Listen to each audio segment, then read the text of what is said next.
Estado viendo cómo después de 70 años del cautiverio del pueblo de Israel, el Señor, por medio del el edicto del emperador Ciro, Israel, la tribu de Judá específicamente y algunas otras personas regresan para reedificar el altar del Señor, el templo del Señor y los muros de Jerusalén. Vimos cómo hay principios bíblicos en este proceso de la restauración del pueblo de Israel. Y el proceso del pueblo de Israel es el proceso también de nuestra vida. Dios quiere que levantemos primeramente un altar, un lugar donde nuestras vidas sean sacrificios vivos, santos y agradables a Dios. El altar es donde Él vendrá en ese sacrificio continuo a encontrarse con su pueblo, y lo único que resta en el altar son cenizas, porque nuestra vida vieja debe de desaparecer y la vida de Cristo debe de aparecer. Ese altar habla de prueba, ese altar habla de purificación, y vimos en la palabra que el fuego de ese altar nunca se habría de apagar, continuamente debía de estar encendido el altar. Y después vimos cómo se reedificó el templo. Y el templo vimos que somos nosotros, porque somos piedras vivas, edificados para conformar una casa espiritual, para que la presencia de Dios habite en ella. Vimos que el templo es la iglesia es el cuerpo de Cristo, la iglesia es Sión, la iglesia es la ciudad de Dios, la habitación de Dios. Y en ese segundo proceso llegamos a ser la habitación de Dios, donde su presencia está. Y después hicimos una pausa, porque seguían los muros, pero vimos en esa pausa lo que hace Nehemías, ¿verdad? En el capítulo 2, ¿verdad? Dice la palabra que él va a Jerusalén, él llega a Jerusalén y él hace un recorrido, ¿verdad? Por los muros. Primero sale de noche, después sale por la puerta del valle, pasa a la fuente del dragón, pasa por la puerta del Muladá, quiere pasar por la puerta de la fuente, quiere llegar al estanque del rey, pero no puede llegar porque hay muchas ruinas y tiene que regresar por el torrente de Cedrón. Y vimos varios pasos. Él sale de noches, es en los momentos difíciles de nuestra vida, donde el Señor quiere que le busquemos. Pasa por la puerta del valle, que es un lugar profundo, es un lugar bajo, es donde debemos inspeccionar nuestras vidas, debemos ir a los lugares profundos. Va a la fuente del dragón y es cuando se levanta inmediatamente Satanás, ¿verdad?, para acusarnos y condenarnos. Pero de ahí pasa a la puerta del muladar y examina todo lo que hay. Ahí hay estiércol, ahí hay basura de las casas de esa nación. Él tiene que pasar por ahí, y así también nosotros tenemos que ir y examinar cómo está el pecado en nuestra vida, si todavía hay pecado, y echarlo fuera. Pasa a la puerta de la fuente, que simbólicamente es un lugar de limpieza, de purificación, y va al torrente de Cedrón, que era, ¿verdad?, el lugar donde Israel se despojaba de sus ídolos. Y el día de hoy vamos a ver los muros de Jerusalén.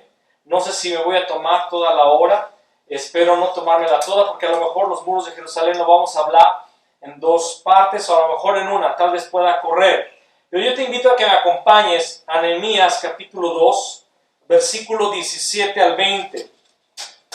Nehemías 2, 17 al 20. Y cuando lo tengan, digan amén. Amén. Bueno, aquí en casa ya lo tienen, allá no sé, ¿verdad? No se vale andar con el celular viendo otras cosas que no sea la predicación. Amén. Amén. Al que no esté viendo la predicación, que se le descomponga su aparato o su celular. Amén. Es broma, que no se les descomponga, pero sí pongan atención. Muy bien, Nehemías capítulo 2, versículo 17, dice la palabra, después de haber hecho ese recorrido, dice la palabra que Nehemías habla y dice: les dije pues, vosotros veis el mal en que estamos. que Jerusalén está desierta y sus puertas consumidas por el fuego. Venid y edifiquemos el muro de Jerusalén y no estemos más en oprobio. Entonces les declaré cómo la mano de mi Dios había sido buena sobre mí y asimismo las palabras que el rey me había dicho. Y dijeron, levantémonos y edifiquemos. ¿Cuántos dicen? Nos vamos a levantar y vamos a edificar. Amén. Levantémonos y edifiquemos. Así esforzaron sus manos para el bien. Fíjense lo que dice el versículo 19. Dice allí, pero cuando lo oyeron Sanbalat, horonita, Tobías el siervo amonita y Gesem el árabe, hicieron escarnio de nosotros y nos despreciaron, diciendo, ¿qué es esto que hacéis vosotros? ¿Os rebeláis contra el rey? Y en respuesta les dije, el Dios de los cielos, Él nos prosperará y nosotros sus siervos nos levantaremos y edificaremos, porque vosotros no tenéis parte, ni derecho, ni memoria en Jerusalén. Amén. Amén. Entonces, Nehemías comienza la reedificación de los muros declarando algo: la mano del Señor ha sido buena sobre nosotros. ¿Y cuántos de nosotros también podemos decir hoy, el día de hoy, que la mano del Señor ha sido buena Amén. sobre nuestras vidas? El Señor ha estado con nosotros. Y yo creo, hermanos, que es tiempo de esforzarnos y actuar en este momento catastrófico que está viviendo no solamente nuestra nación, sino el mundo entero. Yo quiero que ustedes entiendan en qué momentos tan importantes nosotros vivimos. Nunca en la historia habíamos visto lo que está sucediendo el día de hoy. El 11 de septiembre y el atentado terrorista que chocó al mundo en esa fecha, cuando cayeron esas torres y todo el mundo se colapsó, las bolsas de valores se colapsaron, no se compara con lo que está sucediendo. La peste del ébola en África, que fue hace algunos años, no se compara con esto. Solamente una guerra mundial se compara con lo que está sucediendo. Los estadistas, por ejemplo, el presidente francés, la primera ministra de Alemania, el primer ministro de Inglaterra y otros países, el presidente de los Estados Unidos, están declarando que es un estado de guerra contra un enemigo invisible. No se les hace eso muy casual, no se les hace eso muy coincidente. Estamos peleando contra un enemigo visible. Estamos viviendo un tiempo, invisible. Estamos viviendo un tiempo de caos, pero cuando se levanta el caos también es un tiempo de oportunidad. Dice la palabra que cuando se esfuerza Nehemías para reedificar el templo, se levanta Sanbalat. Dice aquí que es Sanbalat el horonita, o sea, no es el pueblo de Israel, es un enemigo, es un, vamos a decirle así, filisteo, todos los que vivían en Filistea, así les llamaba. Tobías, el siervo amonita, este es una amonita, y Gesem el árabe, son enemigos, son personas que no son del pueblo de Israel, que están habitando en esas tierras, y estos se levantan para hacer escarnio. ¿Qué es escarnio? Hacer burla, desanimarlos, despreciarlos, hacerlos menos y declarar que son rebeldes.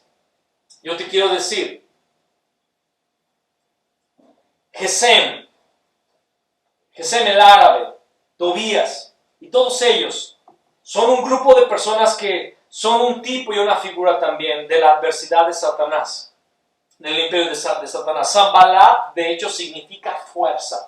Yo quiero que guardes en tu cabeza esta palabra fuerza, porque esta palabra tiene mucho a ver con lo que estamos viviendo hoy. Sanbalat es un espíritu que se levanta con fuerza, con un poder, con un espíritu de intimidación para parar la obra del Señor. Porque la iglesia no basta con que se levante el altar, no basta con que se levante el templo, se tienen que levantar también los muros.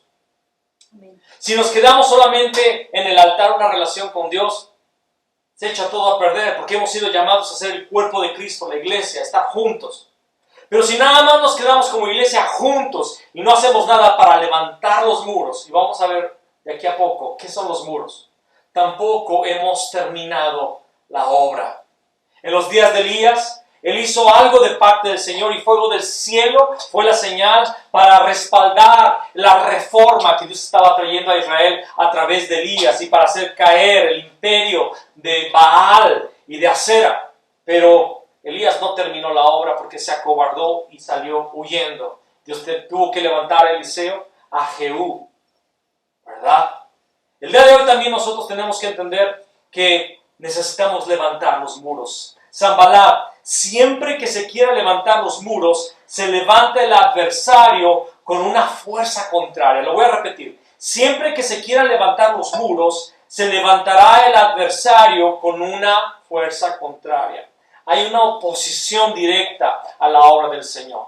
Hay una oposición clara a la obra de Dios. Y siempre que como cristiano tú te quieras levantar en lo personal, en lo colectivo, siempre que querramos buscar al Señor, siempre que tú quieres entregar tu vida, siempre que tú quieras hacer la obra de Dios, dar testimonio del Evangelio, buscar más al Señor, entregar tu vida, consagrarte a Él, siempre que tú quieras hacer eso, se va a levantar Sanballat, se va a levantar una fuerza, se va a levantar Satanás, un espíritu poderoso, un espíritu contrario. Dice la palabra que Satanás anda como león rugiente. Es Santiago, ¿verdad? O Primera de Pedro, ¿verdad? 5:7. Satanás anda como león rugiente. Satanás anda alrededor como león rugiente buscando a quien devorar. Se va a levantar una oposición. Así es que no esperes que las cosas se pongan más fáciles. No esperes que las cosas se pongan más difíciles. Mejor espera levantarte en el poder del Espíritu Santo. Porque tenemos en nuestra vida el Espíritu de Dios, que es el Espíritu que levantó a Cristo de entre los muertos. En nuestra vida. Y si tenemos el Espíritu de Dios, no hay fuerza contraria que nos pueda destruir, que nos pueda detener. Me gusta la respuesta de Nehemías. Él le respondió, el Dios de los cielos. Él enfoca en Dios. No enfoca en Sanballat. No enfoca en los enemigos, no enfoca en Tobías, no enfoca en Gesem. Esos hombres eran personas que tenían una influencia y que tenían gente detrás de ellos, que de hecho ellos, después lo vamos a ver en el tema, querían suscitar una guerra contra Israel. O sea, no solamente son 3 personas, son 3 principales que activan a naciones contra el remanente que ha regresado del cautiverio.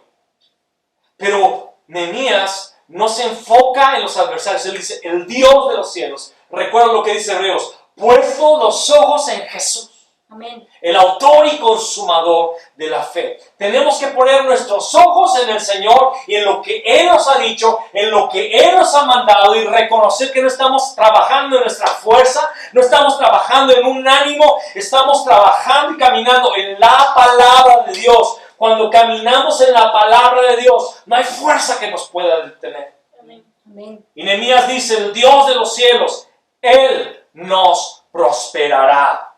Y nosotros sus siervos nos levantaremos y edificaremos. Diga conmigo, nos levantaremos y edificaremos. Puerta del cielo, nos levantaremos y edificaremos. Amén. Porque vosotros, fíjate lo que le dice, es lo que tú le tienes que decir a la enfermedad, es lo que le tienes que decir a la crisis económica, es lo que le tienes que decir al antagonismo de las personas que te rodean, es lo que le tienes que decir al desánimo, es lo que le tienes que decir a esa fuerza que se levanta, porque vosotros no tenéis parte, ni derecho, ni memoria en mí, en Jerusalén, en la iglesia. Yo soy Jerusalén, yo soy Sión, yo soy el templo, yo soy el cuerpo, yo soy la habitación de Dios. Vosotros no tenéis parte, ni derecho, ni memoria. Amén. En Jerusalén. Me encanta este hombre llamado Nehemías. Nehemías era un hombre enérgico. Era un hombre muy enojón. Era un hombre, tenía un temperamento colérico. Estudiando Nehemías lo puedes ver. Al final de la Biblia, al final del libro de Nehemías, dice la palabra que un día se enoja con los principales y los golpea y les jala la greña porque no querían entender. Así era Nehemías, era colérico, temperamental. Y cuando se levante, hermanos, necesitamos ser violentos. Dice la palabra que los violentos arrebatan el reino de los cielos. Nosotros nos levantaremos y edificaremos y vosotros no tenéis parte, ni suerte, ni memoria en Jerusalén. Ustedes no tienen nada que ver, ustedes hablan de habladores, ustedes están queriendo detener la obra, ustedes están queriendo entretener a los hermanos. No nos podemos entretener con las cosas que se levantan. Aquí hay una crisis económica, déjala de lado. No nos podemos entretener. Me enfermé, no me puedo entretener. Me caí, me quitaron los tornillos y quedó mal mi pie. No me puedo entretener. Amén. Nosotros nos levantaremos y edificaremos. Amén. Entonces se levanta Sambalat. Sambalat significa fuerza. Vamos a ver que en estos tiempos se levanta esto mismo, porque estamos viviendo los tiempos finales. Sin perder Nehemías, acompáñame a 2 de Tesalonicenses, capítulo 2, versículo 1 al 11. 2 de Tesalonicenses 2, del 1 al 11, al 12, perdón. Y cuando lo tengan, digan amén. Amén. No estoy escuchando a los que están en casa. Amén. Ok. 2 Tesalonicenses 2, del 1 al 11, dice. Aquí tal vez me voy a entretener un poquito porque yo me fascino con lo de la escatología, ¿verdad? Y bueno, vamos a ver cómo nos va con este punto aquí. Dice, pero con respecto a la venida de nuestro Señor Jesús Cristo y nuestra reunión con Él, os rogamos, hermanos, y voy a pararme aquí en este primer versículo. Pero con respecto a la venida de nuestro Señor Jesucristo, ¿cuántos estamos esperando la venida de Cristo? Amén. Nosotros nos estamos aferrando al pacto de la segunda venida. El Señor cumplió el pacto en su primera venida. Él vino y murió y resucitó por la iglesia y dejó su Espíritu Santo. Y ahora nos aferramos al pacto del Evangelio, al pacto del Mesías, que va a volver a establecer su reino. Y Pablo habla de ese tiempo, pero con respecto a la venida, está hablando de la segunda venida de nuestro Señor Jesucristo y nuestra reunión con Él. Está hablando del arrebatamiento. ¿Me explico? Está hablando del tipo escatológico. Os rogamos, hermanos, que no os dejéis mover fácilmente de vuestro modo de pensar. La iglesia en Tesalónica estaba pasando por un momento de confusión porque se estaban levantando personas para decir que ya estaba viniendo Jesús nuevamente a pocos años de su resurrección. No habían pasado ni tal vez 30 años, 40 años en este momento. Tengo que investigar más exactamente de cuándo fue escrita la carta a los tesalonicenses, pero no había pasado mucho tiempo. Pablo todavía está vivo. Y Pablo dice, no piensen que el Señor Jesús ya va a venir. La iglesia primitiva, que le llamamos primitiva siglo, la primera iglesia del primer siglo, tuvo que ser reenseñada. Pablo tuvo que levantar este asunto y decir, el Señor todavía no viene, no está a la mano. Cuando dice aquí, dice, no os dejéis mover de vuestro modo de pensar, ni os conturbéis, ni por espíritu, ni por palabra, ni por carta como si fuera nuestra, en el sentido de que el día del Señor está cerca. En el griego original dice de que el día del Señor está a la mano, es lo que dice en el griego. Pensando que el día del Señor está a la mano, que ya está aquí, que ya viene, que en poco tiempo, en esta semana o en este año va a venir. No, no es así, dice Pablo. Y eso está muy claro. El apóstol Pedro en su carta escribió que él sabía que él iba a morir y que en el futuro, ¿verdad? En los últimos días se levantarían burladores. En 2 de Pedro, capítulo 3, dice esto. Y él dice, recuerden que para el Señor un día son como 1000 años y 1000 años como un día. Él sabía que iban a pasar centenares de años, milenios, para que el Señor Jesús volviera. Y Pablo también lo sabe. Y él aclara lo siguiente, el día del Señor, pensando que el día del Señor está a la mano, dice, nadie os engañe. O sea que gente estaba engañando a la iglesia, haciéndoles pensar que Jesús ya estaba volviendo. Nadie os engañe en ninguna manera, porque no vendrá sin que antes venga la apostasía. ¿Qué significa apostasía? Muchos escuchan esta palabra y no la entienden. Apostasía significa aquel que se sale del camino. O sea que está hablando que cuando Cristo vuelva, algo que le va a preceder a su venida es que va a haber personas cristianas o la iglesia va a empezar a salir, una grande parte de la iglesia se va a salir del camino del Evangelio, el camino de Dios, el camino de la verdad. el camino de la santidad, el camino verdadero. Sin que venga la apostasía. La apostasía no tiene que ver con el mundo. El mundo no puede apostatar porque ellos no están en el camino.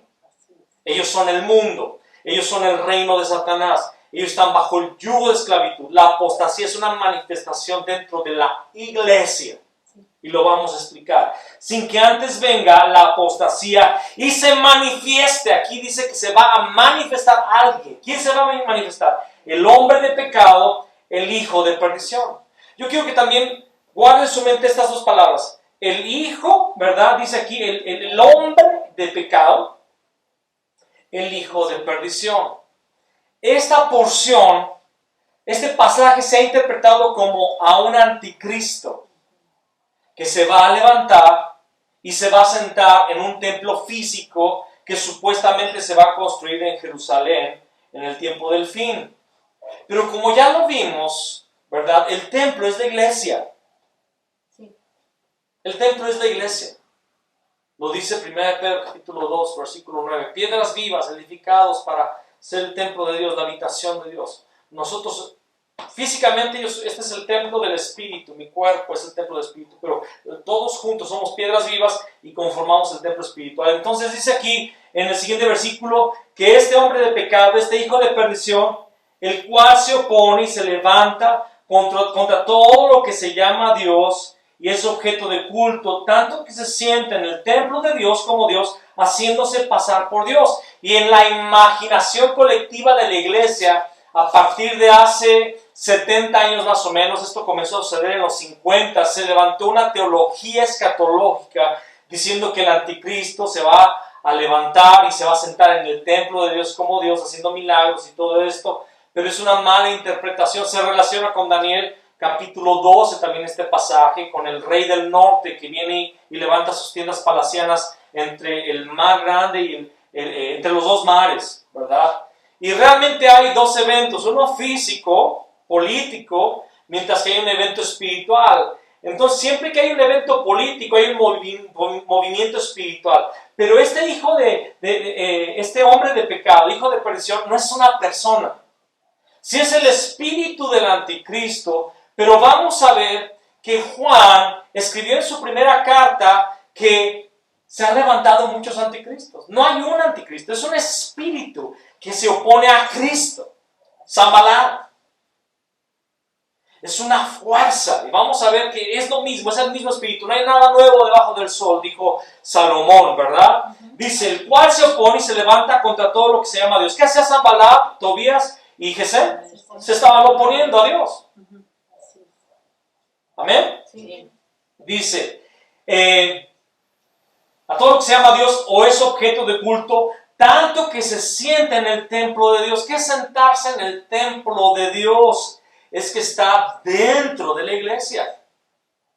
Apostasía, acuérdate. Dice, no, sin que venga la apostasía. Gente que está dentro y se sale del camino, pero dentro de la iglesia se sienta en el templo. Gobierna el espíritu de Jezabel. En las cartas a las iglesias en Apocalipsis vemos a Jezabel dentro de la iglesia. Sí. Vemos a los nicolaitas dentro de la iglesia. Y Dios está molesto contra tal y tal iglesia porque han permitido que ese espíritu lleve a las personas a fornicar y a comer de lo sacrificado a los ídolos.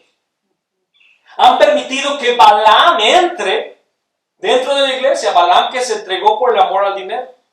Es el espíritu de Jezabel, es Jezabel, es Mamón, que es el dios del dinero, y es Beelzebú, el príncipe de los demonios. Son tres espíritus, otra vez, Zambalá, Tobías y Gesem. Jezabel, Mamón, que es el dios del dinero, y Beelzebú. Es una fuerza que se levanta, que la vemos en las cartas a las iglesias, y que vemos también aquí, se levanta contra Dios, o es objeto de culto, tanto que se sienta en el templo de Dios como Dios, haciéndose pasar por Dios. Ahorita voy a explicar un poco más esto. ¿No os acordáis que cuando yo estaba todavía con vosotros, os decía esto? Y ahora vosotros sabéis lo que lo detiene, a fin de que a su debido tiempo se manifieste. O sea que este espíritu que estaba oponiéndose al mover de Dios, estaba activo, pero en realidad había alguien oponiéndose, deteniéndolo para que a su debido tiempo se manifestara. Dice allí Pablo, porque ya está en acción el misterio de la iniquidad. Ese espíritu ya estaba en acción desde los días de Pablo, pero estaba actuando de una forma reprimida, es la palabra que voy a decir. Reprimida. ¿Me explico? Dice, porque ya está en acción el espíritu de la iniquidad. Estoy en el versículo 7. Solo que hay quien al presente lo detiene hasta que él, a su vez, sea quitado de en medio. Fíjense, quiero explicar esta porción. Está hablando del Espíritu Santo que ha estado deteniendo al espíritu de iniquidad. Ha estado deteniendo este espíritu, a este hijo de perdición. ¿Me explico? Pero va a llegar un momento que va a ser quitado de en medio. Y se ha interpretado que el Espíritu Santo va a ser quitado de la tierra, ¿verdad? Y entonces sí, el anticristo hace lo que quiere. No, dice que es quitado de en medio. O sea, permite entonces que haga lo que tenga que hacer, pero él sigue en la tierra. ¿Por qué? Porque la iglesia sigue en la tierra. Amén. Recuérdese que la iglesia, hay una iglesia verdadera y una iglesia falsa. Hay dos mujeres, hay una Sara y una Agar. Hay una Jerusalén celestial y una Jerusalén terrenal, dice la palabra ahí en Gálatas. Pablo lo explica muy bien. Siempre ha habido lo falso y lo verdadero, lo santo y lo profano. Alguien al presente lo detiene hasta que él a su vez se ha quitado del medio. Y entonces, ¿cuándo? Cuando el Espíritu Santo lo deje obrar, estamos hablando del tiempo del fin, estamos hablando del juicio de Dios, estamos hablando del tiempo de la gran tribulación que precede la venida del Señor Jesús. Y entonces se manifestará aquel inicuo a quien el Señor matará con el espíritu de su boca. ¿Por qué? Porque está viniendo en las nubes. Llega Jesús y el mismo Señor Jesús, nuestro Cristo, va a matar a este espíritu con el espíritu de su boca y destruirá con el resplandor de su venida. Amén. Amén. Inicuo, cuyo advenimiento es por obra de Satanás, con gran poder y señales y prodigios mentirosos. Lo voy a explicar. Y con todo engaño de iniquidad para los que se pierden, por cuanto no recibieron el amor de la verdad. Por eso Dios les envía un ¿qué? ¿Cómo dice allí? Un poder engañoso. Un poder engañoso para que crean la mentira. A fin de que sean condenados todos los que no creyeron a la verdad, sino que se complacieron en la injusticia. Recuerden, está hablando de la iglesia. Pablo le está hablando a la iglesia que está apostatando y está hablando de un espíritu que se va a sentar en la iglesia y va a oponerse a Dios y va a aparentar que Él es Dios. Estoy hablando del falso evangelio. Estoy hablando de la falsa iglesia. Estoy hablando de un movimiento de apostasía en la iglesia fortalecido y ejecutado por Satanás, que es Gesem, Tobías y Zambalat, Jezabel, Mamón y Belzebú. Las tinieblas involucrándose allí. En el jardín del Edén, ahí estuvo Satanás. En la mesa de la Pascua, de la Santa Cena del Señor Jesús, ahí estaba Judas. En Job, Satanás estaba entre los hijos de Dios, entre los ángeles. Satanás siempre ha estado en medio. Satanás siempre se ha metido allí. Y no es diferente el día de hoy. Quiero que se impregnen también Tesalonicenses. No sé cómo le va a hacer. Tenemos que dejar Nehemías allí. Tenemos que dejar 2 Tesalonicenses ahí también. Quiero que me acompañe a 1 de Juan, capítulo 2. Dice ahí: hijitos, ya es el último tiempo. Y según vosotros oísteis que el anticristo viene, fíjense, habla del anticristo. Hacia ahora han surgido muchos anticristos. ¿Cuántos anticristos hay? Muchos. ¿Por qué? Porque es un espíritu que se mueve en personas que se oponen al evangelio. ¿Me explico? Sí. Han surgido muchos anticristos, ¿verdad? Por esto conocemos que es el último tiempo. ¿Salieron de dónde, hermanos? De nosotros.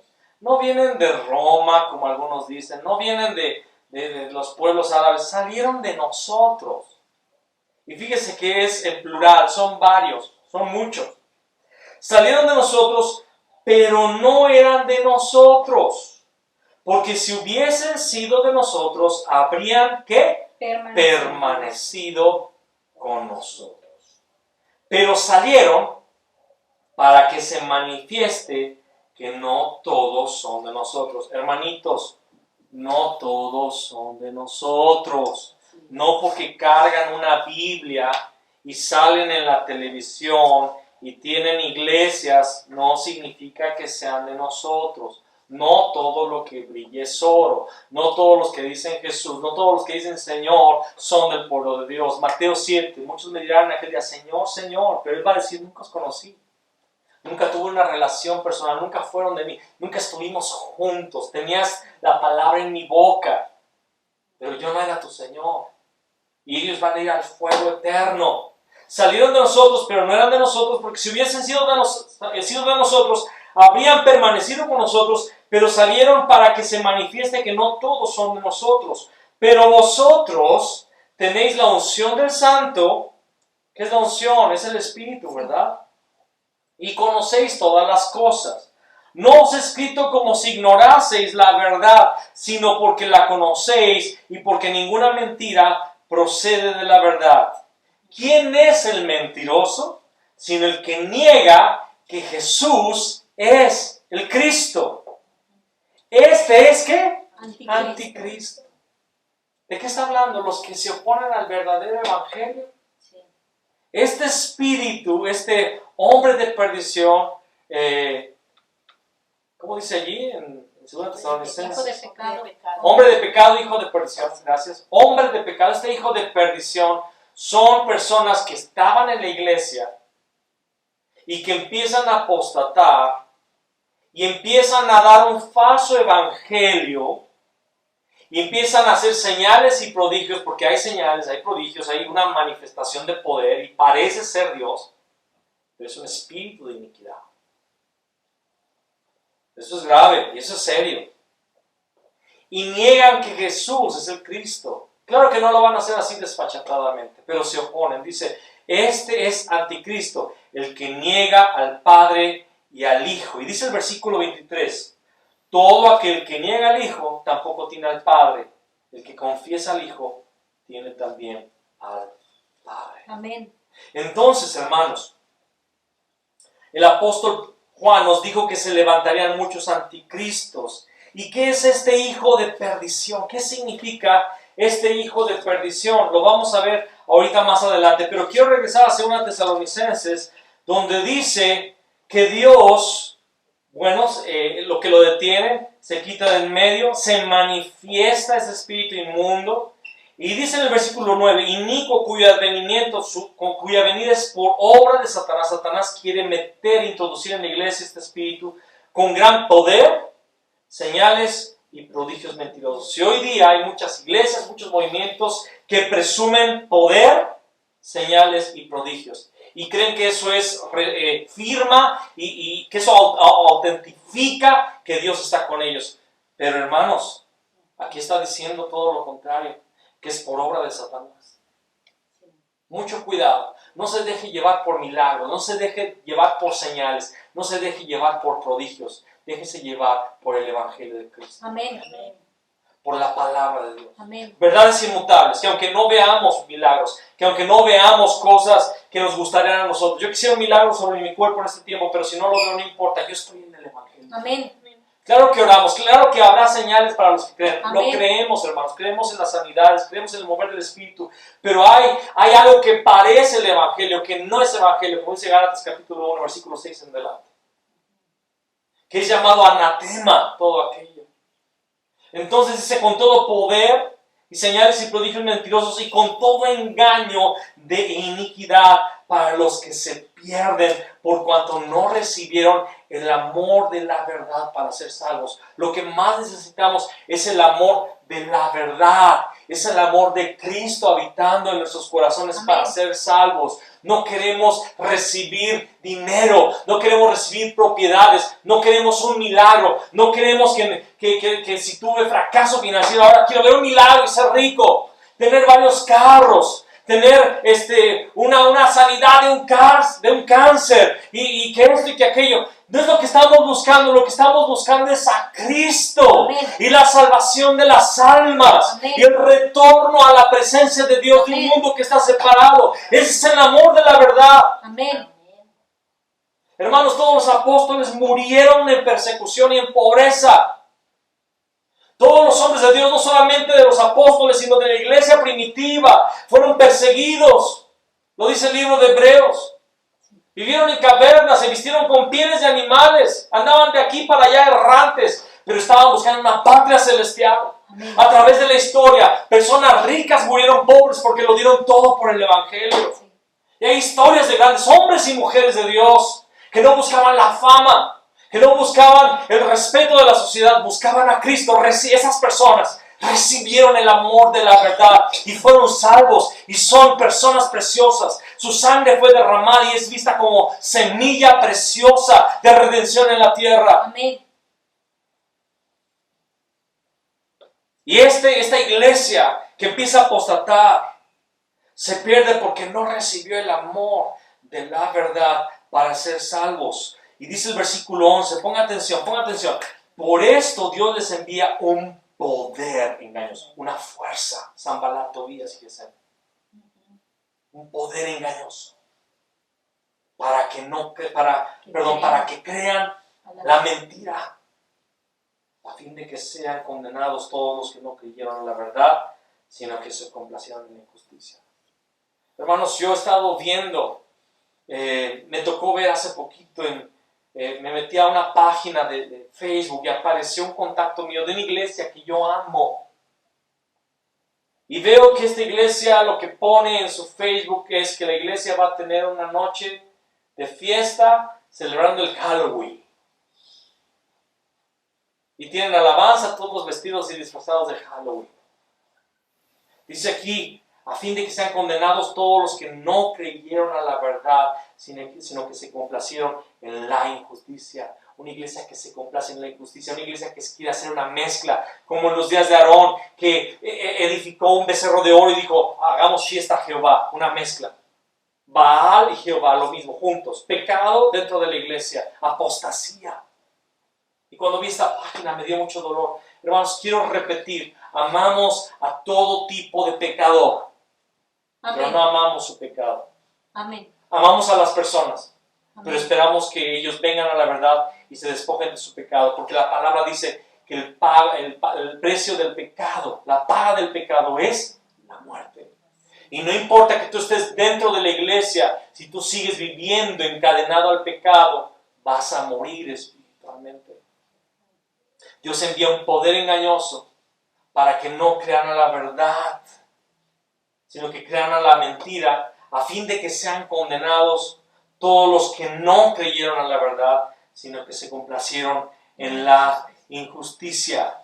¿Quiénes son estos anticristos? ¿Quiénes son estos hijos de perdición? Vamos a Juan 17:12. Porque este lenguaje solamente aparece una vez. Lo que dice 2 Tesalonicenses, hijo de perdición, solamente aparece una vez en la Biblia antes, y es en la boca del propio Señor Jesús. Miren lo que dice Jesús, Él estaba orando, ¿verdad? Es la oración sacerdotal de Jesús, Juan capítulo 17, y en el versículo 12 Él dice, cuando estaba con ellos en el mundo, yo los guardaba en tu nombre. Está orando por sus discípulos, está orando por los apóstoles. Cuando estaba con ellos en el mundo, yo los guardaba en tu nombre. A los que me diste, yo los guardé. Y ninguno de ellos se perdió, sino el hijo de perdición, para que la escritura se cumpliese. ¿Quién era ese hijo de perdición? Ese hijo de perdición fue un apóstol, fue un discípulo, que expulsó demonios, que hizo milagros y que vio los milagros de Jesús y que era el tesorero personal de las finanzas de Jesús. Judas. ¿Sabes qué significa Judas? Judas significa, muchos dicen, ay, Judas es un nombre muy feo. Judas viene de Judá. Es un nombre hebreo. Y significa, Él será alabado. Es un cristiano. Alguien que estaba dentro y apostató. Judas se salió. ¿Te acuerdas en la noche? de la Pascua, cuando Jesús estaba ahí, le dijo, lo que tengas que hacer, hazlo ya. Y Judas se levanta y dice que entró en él Satanás en ese momento y salió y se adentró, se metió en las tinieblas. Dentro de las tinieblas se entregó a Satanás por Mamón. Él amaba el dinero. Fíjense cómo Gesem, Tobías y Sanbalat están allí. Y Judas, que era Jehová será alabado, Judas, que era un discípulo, Judas, que estaba con Jesús, Judas, que era parte del grupo, es el hijo de perdición, que por amor al dinero se mete, se desvía y se va a las tinieblas. Y Judas no se repitió, Judas murió, Judas está en el infierno. Judas va a ser lanzado al lago de fuego por toda la eternidad. Judas, hermanos, es alguien de dentro. Este hombre de pecado, este hijo de perdición que se sienta en el templo de Dios, es gente de dentro. Sanbalat y su grupo habían emparentado con Israel. Vamos a ver Nehemías, les había pedido que no perdiéramos Nehemías. Nehemías capítulo 6, versículos 18 y 19. Dice allí, porque muchos en Judá se habían conjurado con él. Y está hablando de Tobías, porque era yerno de Secanías. Tobías, que era amonita, había emparentado, ¿verdad?, con Secanías hijo de Ara, con un judío. Y Joanán, su hijo, el hijo de Tobías, había tomado por mujer a la hija de Mesulam, hijo de Berequías. También contaban delante de mí las buenas obras de él, alababan a Tobías, fíjense. Y a él le referían mis palabras e enviaba a Tobías cartas para atemorizarme. Israel había emparentado con este grupo. Como la iglesia hoy se ha envuelto, ¿verdad?, y ha emparentado con el mundo. ¿Cómo? Iglesias que no predican acerca del pecado. Iglesias que no hablan de la santificación. Iglesias que no hablan del evangelio. Iglesias que se deleitan en festividades paganas y en vivir vidas como el mundo. Iglesias que no hablan del pacto de Dios, porque han emparentado con el mundo. Yo he ido a iglesias donde digo, Señor, ¿qué está pasando aquí? La alabanza es un show.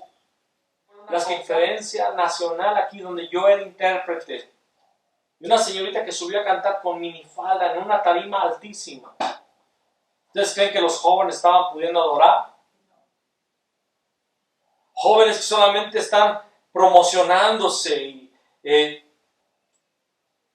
púlpitos y tarimas donde están los instrumentos, los cantantes, que en realidad es un show y la atención está en ellos. Cuando la atención tiene que estar en Cristo. En un grande sector de la iglesia todo es show, todo tiene que ver con dinero y se está haciendo comercio del evangelio, se está predicando un mensaje con una psicología barata, antropocentrista, centrada en el hombre, centrada en el bienestar del hombre, pero el evangelio no trata de que el hombre sea el centro, el evangelio se trata de que Jesús el Cristo es el centro, Él es la roca, Él es la verdad y a Él es toda la alabanza y toda la gloria y pertenecemos a Él. Amén. De eso estamos hablando, de una iglesia que ha perdido el evangelio y Sanbalat no quiere que se levanten los muros. Mire lo que dice Nehemías capítulo 4 versículos 7 y 8. Nehemías 4, versículos 7 y 8. Pero aconteció que oyendo Sanbalat y Tobías y los árabes y los amonitas y los de Asdod, que los muros de Jerusalén eran reparados, porque ya los portillos comenzaban a ser cerrados, se encolerizaron mucho y conspiraron todos a una para venir a atacar a Jerusalén y hacerle daño. Este espíritu no quiere que se levanten los muros. ¿Por qué, hermanos? Porque los muros significan salvación. Amén. Vamos a Isaías 26. Uno dice, en aquel día cantarán este cántico en tierra de Judá. Fuerte ciudad tenemos, Salvación puso Dios por muro y ante muro. Salvación puso Dios, ¿por qué? Muro. Por muro y ante muro. Los muros son la salvación de Dios. Vamos a Isaías 60. Isaías 60, versículo 18. Dice aquí: nunca más se oirá en tu tierra violencia, destrucción ni quebrantamiento en tu territorio, sino que a tus muros llamarás salvación y a tus puertas alabanza. Los muros son la salvación, las puertas son alabanza delante de Dios. ¿Qué significa entonces que la iglesia debe de levantar los muros? Primero el altar, después el templo. Primero una vida consagrada, sacrificada a Dios, una vida consumida por el fuego de Dios. Después somos colectivamente unidos por el Espíritu Santo para hacer la habitación de Dios. Y ahora levantamos los muros. El muro resguardaba a las personas que venían de fuera. Sabemos que Él nos ha transportado del reino de las tinieblas al reino de su Hijo amado. Amén. Gente que está afuera tiene que venir a Jerusalén y ser resguardada por los muros. ¿Qué son los muros? La salvación. ¿Quién es la salvación? Jesús significa Jehová es salvación. Amén. Jesús significa Jehová es salvación. Los muros son el evangelio de Amén. Jesús, el Amén. Cristo. Amén. Lo voy a repetir, los muros son el evangelio de Jesús el Cristo. Los muros son la evangelización mundial. Amén. La iglesia no se puede conformar con su salvación personal y con la salvación dentro de la colectividad de la iglesia. La iglesia tiene que levantar los muros. La iglesia tiene que llevar el evangelio allá afuera. Amén. Para que las personas entren por las puertas de alabanza y sean guardadas en Cristo, sean guardadas en Jesús, que es la salvación. Gloria a Dios. Amén. Amén. Fíjense lo que dice Nehemías, volviendo a Nehemías capítulo 3, ya estoy terminando, Nehemías 3, no voy a leer todo, pero empezaron a edificar, cada familia empezó a edificar el pedazo enfrente de su casa, y empezaron a edificar de una puerta hasta otra puerta, y empieza a decir el libro de Nehemías, ¿verdad? A partir del capítulo 3 empieza a decir, empieza a declarar, empieza a relatar cómo fue la reedificación, y empiezan por sus familias, cada uno a esforzarse a levantar su pedazo del muro. Y dice en el 3, versículo 20, dice: después de él, Baruch, hijo de Zabai, con todo fervor restauró otro tramo, desde la esquina hasta la puerta de la casa de Eliasib, sumo sacerdote. Baruch reedificó un trecho enorme con todo fervor. Pero saliendo de nuestras casas, ¿qué vamos a hacer? Hermanos, esta pandemia que está en el mundo será un tiempo también de oportunidad para que la iglesia predique el evangelio Amén. de Jesús el Cristo. Porque la gente va a quedar emocionalmente vulnerable, y va a ser un tiempo en el cual van a tener la oportunidad de pensar en la eternidad, y es el tiempo que la iglesia debe actuar. Como dice Daniel, los entendidos se levantarán. Amén. Y aún dentro de casa es el tiempo de empezar a hablar a la gente por WhatsApp, por Messenger, llamar por teléfono y decir a las personas: vuélvete a Dios, porque lo más importante no es tu muerte física, sino la segunda muerte, la muerte espiritual. Hebreos capítulo 9, la segunda muerte. Y es un tiempo de oportunidad para que nosotros prediquemos que Jesús derrotó a la muerte, porque Él es el Cristo, que es el Rey que venció a Satanás, el sacerdote que venció la muerte a través de su sangre, pagando por nuestros pecados, y el profeta que abrió el camino para que nos reconciliáramos con Dios. El Evangelio de Jesús el Cristo. Amén. Ha sido enviado un poder engañoso para que la iglesia no crea en la verdad. Se ha levantado la apostasía. Jesús ya vuelve, Jesús ya viene, y es el tiempo de predicar el Evangelio, levantar los muros. Amén. Levantemos los muros una vez más, porque los muros de Dios son salvación. Vamos a orar en este momento. Señor Jesús, te damos gracias, porque tú has levantado, Señor, ya en la cruz, los muros. Tú dijiste: consumado es. Amén. Señor, tú dices que por la fe en tu nombre hay redención, hay salvación, hay perdón de pecados. Sí, Señor. Tú dices, Señor, en tu palabra, en Primera de Juan, capítulo 4, versículo 15, que todo aquel que cree que Jesús es el Hijo de Dios, Dios está en él y permanece en él. Amén. Señor, que podamos nosotros primeramente creer y que podamos salir y llevar el Evangelio a todos los perdidos. Y con eso, Señor, estaremos levantando, restaurando los muros. Amén. Señor, se ha levantado un poder en contra de la iglesia, en contra del Evangelio. Señor, Sanballat, Tobías, Gesem. Señor, lo que sería hoy Jezabel, Beelzebú, Señor, y el espíritu de Mamón.